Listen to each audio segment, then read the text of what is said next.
নমস্কার, আমি সুচিত্রা। আজ আমি আপনাদের সাথে রথযাত্রা স্পেশাল খাস্তা গজার রেসিপি শেয়ার করব। খুব অল্প সময় ও খুব অল্প উপকরণে আমার মতো খাস্তা গজা বাড়িতেই খুব সহজেই তৈরি করে নিতে পারবেন। আর এই গজা কিন্তু জগন্নাথ পুজোতেও ভোগ হিসেবেও দিতে পারেন। গজাটি কিন্তু খেতে যেমন সুন্দর, দেখতেও কিন্তু অনেকটাই সুন্দর হয়। আর জানেন তো, এই গজার রেসিপিটি কিন্তু খুব অল্প উপকরণেই ঘরে থাকা কিছু জিনিস দিয়েই খুব সহজেই তৈরি করে নিতে পারবেন। তো চলুন মেন রেসিপিতে ফেরা যাক। তো সর্বপ্রথম আমি নিয়ে নিলাম ময়দা, মোটামুটি আমি 3 কাপ নিয়েছি। আর তারপর নিয়ে নিলাম বেকিং পাউডার, আপনারা চাইলে বেকিং সোডাটাও নিতে পারেন। তারপর নিয়ে নিলাম ঘি। আর হ্যাঁ, আমি কিন্তু বেকিং পাউডারটা খুব অল্প নিয়েছি, হাফ চামচ। তারপর নিয়ে নিলাম ঘি আমি মোটামুটি 4 চামচ নিয়েছি। তারপরে আটাটাকে আমি ভালোভাবে সুন্দরভাবে ঘিয়ের সাথে ভালো করে মিশিয়ে নিব। আর এই মেশানোটা যদি সুন্দর হয় কিন্তু গজাটা খেতে অনেকটাই সুন্দর হবে। এই যে দেখুন আমি কতটা মিশিয়ে নিয়েছি, প্রায় আমি 3 থেকে 4 মিনিটের মতো ভালোভাবে মিশিয়ে নিলাম। আর যখন মেশানো হয়ে যাবে, এরকম যখন মুঠ বাঁধবেন, মুঠটা কিন্তু সুন্দর হয়ে তৈরি হবে। তারপরে আমি হালকা হালকা করে জল নিলাম, খুব অল্প করে জল নিচ্ছি আর ভালোভাবে ব্যাটারটা তৈরি করে নিচ্ছি। আর হ্যাঁ, এখানে আমি কিন্তু নর্মাল জল নিয়েছি, গরমও না ঠান্ডাও না, নর্মাল জল দিলেই চলবে। আর যে আমি আটাটা মাখাচ্ছি, সে আটাটা যেন শক্ত তৈরি হয়। এই যে দেখুন আমার আটা মাখানো কমপ্লিট। দেখে বোঝা যাচ্ছে অনেকটাই আমি শক্ত করে মাখিয়েছি, যেন নরম না হয়। ডোটা একটু শক্ত করে রাখবেন। এই যে দেখুন, তারপরে আটাটাকে আমি নামিয়ে নিলাম একটা বেলনাতে। তারপরে হাতের সাহায্যে একটু আমি মাখিয়ে লম্বা করে নিলাম। এই যে দেখুন, তারপরে হালকা হাতে মানে একটু দাবা দিয়ে একটু চ্যাপ্টা করে নিতে হবে। এখানে কিন্তু আমি প্রথমে কোনো বেলনার ব্যবহার করিনি, হাতের সাহায্যে একটু চ্যাপ্টা করে নিচ্ছি। এই যে দেখুন, আমার হাত দেখেই বুঝতে পারছেন, মানে আমি হাতের সাহায্যে একটি রুটির মতন করে নিলাম। তারপরে চাকু দিয়ে মাঝ বরাবর কেটে দিলাম। তারপরে কাটার পরে আবার পাল্টে ওইটার উপর রেখে দিলাম, একটা সাইড থেকে আর একটা সাইডে রেখে দিলাম। তারপরে আবারও আমি হাতের সাহায্যে আবার একটু বড় রুটির মতো করে নিব। প্রায় আমি এরকম করেই, তারপর এরকম করে কেটে আমি 9 বার পলট দিয়েছি।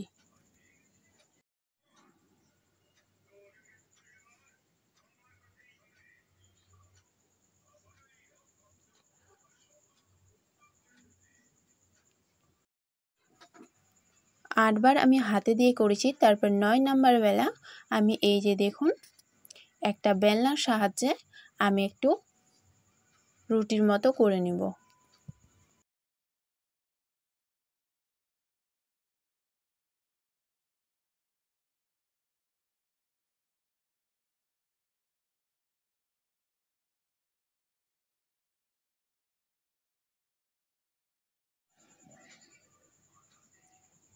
তারপর রুটির মতো আমি খুব বেশি অসার করব না। তারপর আবারও আমি চাকু দিয়ে কেটে নিব। এই যে দেখুন, আমি এখানে 6টা পিসে কেটে নিলাম। তারপর কিছুটা সাইডে আমি সরিয়ে রাখলাম, যেন আমার কাটতে সুবিধা হয় তার জন্য। তারপরে আবারও মাঝ বরাবর একটু ছোট ছোট সাইজ করে কেটে নিলাম। আমি কিন্তু খুব ছোট করছি না, মিডিয়াম সাইজ। তারপরে একটা থালাতে উঠিয়ে নিলাম। সম্পূর্ণটা। তারপরে বাকিগুলো একই রকম করে আবারও সুন্দরভাবে কেটে নিব। এই যে দেখুন।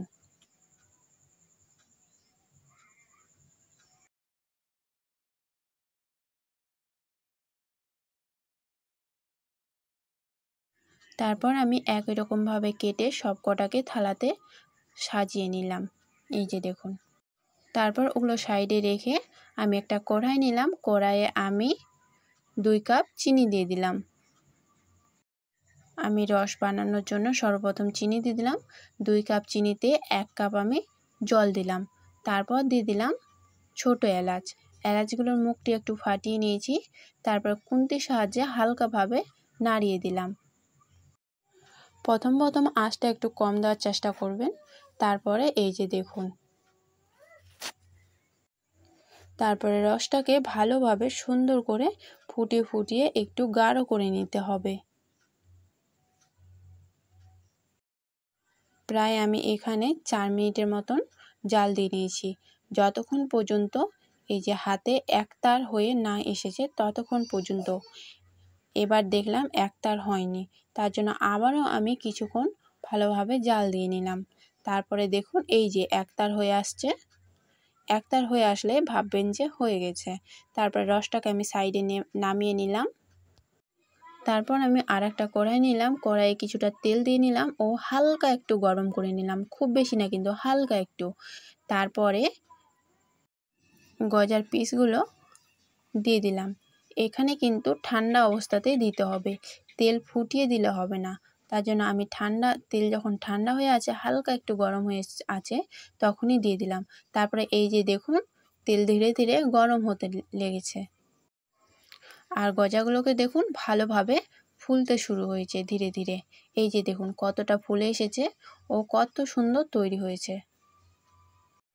আর হ্যাঁ, এখানে কিন্তু গজাগুলোকে ধীরে ধীরে ভাজার চেষ্টা করবেন। মোটামুটি 20 থেকে 30 মিনিটের মতন টাইম দিয়ে ভাজবেন। যতটা লো আঁচে ভাজবেন ততটাই কিন্তু সুন্দর হবে। তার জন্য আমি খুব ধীরে ধীরে ভাজছিলাম। এই যে দেখুন। তারপরে এক পাশটা মোটামুটি ভাজা হয়ে গেলে খুন্তির সাহায্যে ভালোভাবে আস্তে আস্তে আমি উল্টিয়ে দিব। হ্যাঁ, এখানে কিন্তু খুব তাড়াতাড়ি করতে যাবেন না, না হলে মাঝখান থেকে জয়েন্ট ছুটে যেতে পারে। তার জন্য যতটা পারেন আস্তে আস্তে করার চেষ্টা করবেন। আর হ্যাঁ, আমার ভিডিওটি দেখে যদি ভালো লাগে তো চ্যানেলটিকে সাবস্ক্রাইব করে পাশে থাকার অনুরোধ রইল। আমার ফেসবুক পেজ থেকে ভিডিওটি দেখলে পেজটিকে ফলো করে পাশে থাকবেন।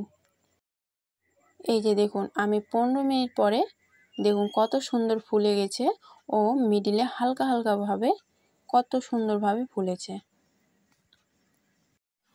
যতক্ষণ পর্যন্ত এরকম ব্রাউন কালার না হয়ে আসবে ততক্ষণ পর্যন্ত ভালোভাবে সুন্দর করে ভেজে নিতে হবে।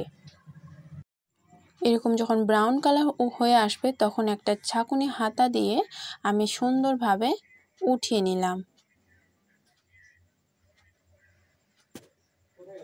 উঠিয়ে একটা থালাতে সবকটাকে নিয়ে নিলাম। এই যে দেখুন কত সুন্দর হয়েছে ভাজা। তারপরে সব কটাকে নিয়ে আমি একসাথে রসে ছেড়ে দেব। এই যে দেখুন রসটাকে কিন্তু হালকা গরম থাকতে দিতে হবে। রসটা হালকা গরম অবস্থাতেই যদি গজাগুলো দিয়ে দেন তাহলে গজার ভিতরে ভালোভাবে রসটা ঢুকে যাবে। আমি কিন্তু গজাগুলো দেওয়ার সময় উনুনে বসিয়ে রাখছিলাম। তারপরে দেখুন এই যে এরকমভাবে হালকা করে আমি ফুটিয়ে নিলাম ও কিছুক্ষণ পর্যন্ত রেখে দিয়েছিলাম, মোটামুটি 10 মিনিটের মতন। 10 মিনিট পরে দেখুন এই যে রসটা কত সুন্দর গাঢ় হয়ে গেছে ও তারপরে দেখলাম যে আমার গজা রেডি। তার জন্য আমি সুন্দরভাবে একটা একটা করে তুলে নিলাম। আমার ভিডিওটি দেখে যদি আপনাদের ভালো লাগে তো চ্যানেলটিকে সাবস্ক্রাইব করে পাশে থাকার অনুরোধ রইল। তারপর আমি না কিছুক্ষণের জন্য ঠান্ডা করে নিয়েছিলাম। এই যে দেখুন কত সুন্দর হয়েছে। আর হ্যাঁ, এরকম করে যদি গজা বানান প্রায় 2 থেকে 3 মাস পর্যন্ত স্টক করে রেখে দিতে পারবেন। আমি এই গজাগুলো বানিয়েছিলাম রথযাত্রার ভোগের জন্য। তার জন্য আমি উপর থেকে 3টি তুলসীর পাতা দিয়ে দিয়েছি। আর হ্যাঁ, এই গজাটি কিন্তু খেতে ভীষণই ভালো হয়। আর এরকম করে বানিয়ে যদি ঘরে রেখে দিতে চান তাহলে প্রায় 2 থেকে 3 মাস কোনো কিছু প্রবলেম হবে না। আর জানেন তো, আমাদের বাড়ির বাচ্চাগুলো খুবই পছন্দ করে এরকম করে গজা বানিয়ে দিলে। খেতে কিন্তু বাজারের দোকানের মতোই টেস্টি হয়, ভিতরে অনেকটাই রসালো হয়। আমি প্রায় 1 রাত রেখে দিয়েছিলাম, তার জন্য এরকম উপর থেকে রসটা শুকিয়ে গেছে। আর হ্যাঁ, আমার ভিডিওটি ভালো লাগলে লাইক, কমেন্ট, শেয়ার করে দেবেন। নমস্কার।